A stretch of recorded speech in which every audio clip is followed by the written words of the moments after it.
छत्तीसगढ़ में 6 साल की बच्ची का रेप हुआ सुकमा में और इसके बाद कई सारे सवाल खड़े हुए। ज़्यादा पॉलिटिक्स में ना पड़कर आज हम छत्तीसगढ़ राउंड अप में बिल्कुल कानून पे बात करेंगे कि कैसे सिस्टम में क्या चूक आ रही है, पॉक्सो के तहत क्या मायने हैं, किस तरह से इस क्राइम को एड्रेस किया जाता है। और मैं समझती हूँ कि इस पे बेहतर बात करने के लिए और कोई हमारे साथ मौजूद नहीं हो सकता था। आर.के. विज जी आज हमारे साथ मौजूद हैं। इंटरनेट सेंसेशन तो हैं ही, लेकिन कहीं ना कहीं 1988 बैच के आईपीएस ऑफिसर हैं, 35 प्लस ईयर्स का एक्सपीरियंस है और बिल्कुल 1 साल पहले डीजीपी के तौर पर रिटायर हुए हैं। सर, आपका बहुत बहुत स्वागत है छत्तीसगढ़ तक में। आज हमारा जो छत्तीसगढ़ राउंड अप होगा वो इसी मुद्दे पर होगा और किस तरह से विमेन सिक्योरिटी पे बात हम कर सकते हैं, चाइल्ड सिक्योरिटी पे बात कर सकते हैं। आप सभी का स्वागत है। नमस्कार और जय जोहार। मैं हूं सुमी राजप्पन। चलिए शुरू करते हैं आज का विश्लेषण। सर, जो सुकमा में जो रेप केस हुआ उसने दहला दिया, पूरे छत्तीसगढ़ को दहला दिया, क्योंकि एक बच्ची के साथ हुआ। पॉक्सो एक्ट ऑलरेडी मौजूद है और 2013 में प्रेसिडेंट असेंट लगाने के बाद ये लागू हुआ। 10 साल हो गए, लेकिन फिर भी बच्चों के जो मामले हैं वो लगातार आते रहते हैं। तो सर, सिस्टम में, पूरे सिस्टम में क्या कमी आ रही है जो बच्चों के जो रेप केसेस के मामले हैं वो लगातार आ रहे हैं? डर एक जो पैदा करने में जो सक्षम है गवर्नमेंट्स, वो बिल्कुल नाकाम हो रहे हैं। देखिए, पोक्सो एक्ट ये स्पेशली बच्चों के विरुद्ध जो अपराध होते हैं, सेक्सुअल ऑफेंसेस हैं, उस पर रोक लगाने के लिए ये लाया गया था। इसमें बच्चे की डेफिनेशन 18 एज इसमें निर्धारित की गई थी, अर्थात अगर बच्ची की उम्र 18 से कम है तो पोक्सो एक्ट विशेष रूप से लगाया जाता है। पहले तो आपने सुकमा की बात की, तो उसमें मुझे लगता है पुलिस ने काफ़ी तेज़ी से काम किया है, अपराधी को पहचान के गिरफ्तारी किया है। और एक इस कानून का जो प्रावधान था कि जो नॉन रिपोर्टिंग ऑफ केसेस है, कि अगर वो कोई किसी को मालूम है कि अपराध हुआ है और रिपोर्ट नहीं करता, ये नया प्रावधान था इसके अंदर, तो उसमें भी कार्रवाई होगी। तो आपने देखा होगा कि जिसने रिपोर्ट नहीं की, जो सुपरिटेंडेंट थी, उसके खिलाफ भी पुलिस ने कार्रवाई की है। तो ये एक एडवांटेज इस एक्ट की थी। देखिए, जहाँ तक अपराधों की बढ़ने या कम होने की बात है, वो तो सोशो कल्चरल रीजंस हैं, उस पर हम पृथक से बात कर सकते हैं। हमारी पेट्रार्किकल सोसाइटी है, प्रतिशतात्मक सोसाइटी है, पावर की पोजीशंस पे जो रहते हैं उनको ऐसा लगता है। और ज़्यादातर आपने देखा होगा 95% या उससे ज़्यादा ये एवरेज है, एनसीआर पे आंकड़े बोलते हैं कि जो क्रिमिनल है, जो वो बच्चे को या बच्ची को जानता है, वही ऐसे अपराध में संलिप्त पाया जाता है। तो जो ट्रस्ट का रिलेशनशिप है वो कहीं ना कहीं टूटता है ऐसे अपराधों में। देखिए, ये कानून जो लाया गया था, इसके मुझे लगता है 2-3 फ़ायदे हुए हैं इसके अंदर, जो बड़े बेहतर इसमें प्रावधान थे। एक तो ये कानून जेंडर न्यूट्रल है। इसके अंदर जिसके साथ अपराध हुआ है, बच्चा या बच्ची है, दोनों को ये लागू होता है। तो हमारे यहाँ भी ऐसे कई अपराधों में विक्टिम जो है बच्चे भी पाए गए हैं। तो ये एक नया प्रावधान था, इसका काफ़ी फ़ायदा मुझे लगता है हुआ है।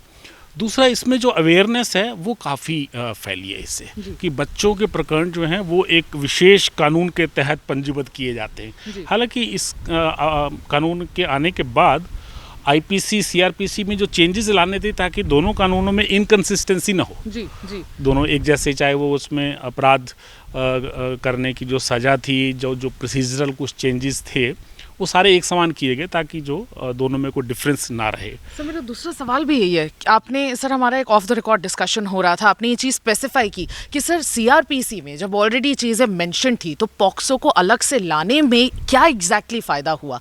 क्या इन्वेस्टिगेशन और क्रिटिकल हुई, इन्वेस्टिगेशन में और फ़ायदे हुए? किस तरह से वो, अगर पेचीदा बातों पर बात करें तो किस तरह से वो डिफरेंसेस आए, बेसिक डिफरेंसेस सर क्या है? जी, जैसे मैंने बताया 3-4 डिफरेंस मैं देखता हूँ। पहला मैंने बोला कि जो जेंडर न्यूट्रल है ये, दूसरा नॉन रिपोर्टिंग है, वो भी अपने आप में ऑफेंस है। और तीसरा चेंजेस जो देखा है कि सामान्यतः एफआईआर होने के बाद जो है बच्चा बच्ची की जो है मेडिकल एग्जामिनेशन होता है, लेकिन इसमें प्रावधान है कि मेडिकल एग्जामिनेशन के लिए, ताकि कोई एविडेंस हो तो तत्काल कलेक्ट किया जा सके, उसके लिए एफआईआर का इंतज़ार नहीं करना पड़ता। तो ये एक इसमें एडिशनल फ़ायदा है। दूसरा, बच्चे की आइडेंटिटी डिस्क्लोज ना हो, ये सीआरपीसी में प्रावधान, आईपीसी में प्रावधान है, इसका दंडनीय अपराध है ये डिस्क्लोज करना। लेकिन इसमें मीडिया के ऊपर थोड़ा ज़्यादा बंदिशें हैं और ज़्यादा स्पेसिफिक है कि ना तो स्कूल का बताना है, ना पड़ोसी का बताना है, ना रिश्तेदारों का बताना है।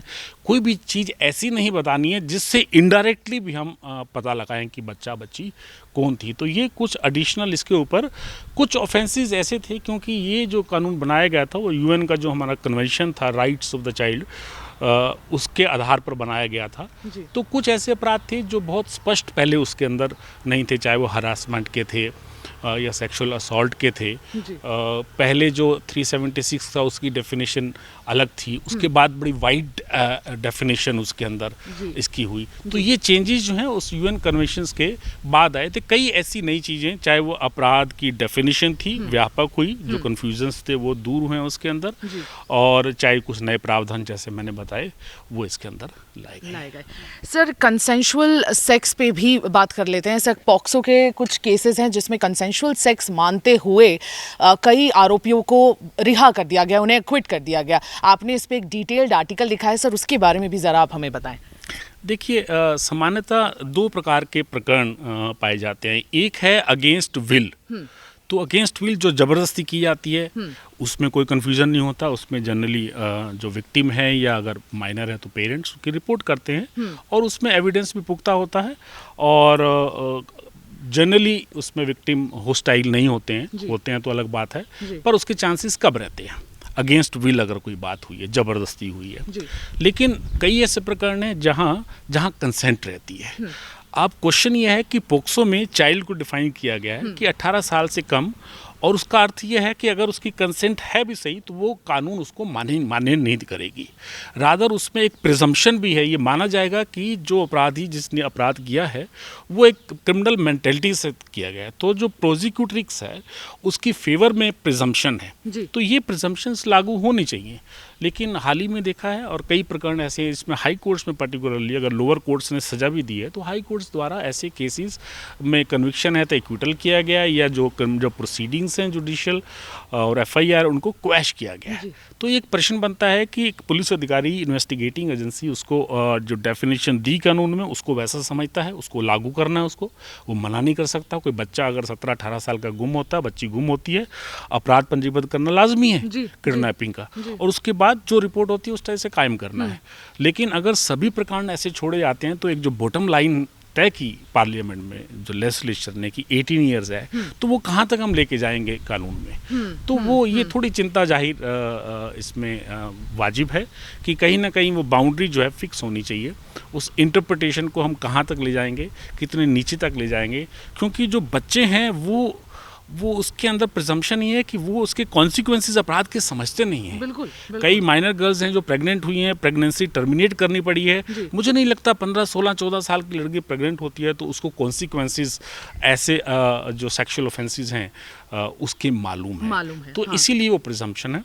तो उसको थोड़ा सा जो गैप है इन्वेस्टिगेटिंग एजेंसीज में और जुडिशरी में, मुझे लगता है वो कहीं ना कहीं बहुत जल्दी एड्रेस होना चाहिए, ताकि यूनिफॉर्मिटी जो इम्प्लीमेंटेशन में, एनफोर्समेंट में है वो बनी रहे। सर, पॉलिसी मेकर्स का इसमें बहुत बड़ा हिस्सा है, पॉलिसी मेकर्स की बहुत बड़ी जिम्मेदारी। जी हाँ, बिल्कुल। कई सोर्सेज से मुझे लगता है कई हाई कोर्ट्स ने भी रिकमेंड किया है। शायद लास्ट ईयर चीफ जस्टिस द्वारा भी इस बात पे एम्फेसाइज किया गया था कि इसको रिड्यूस करने के लिए पार्लियामेंट विचार करे।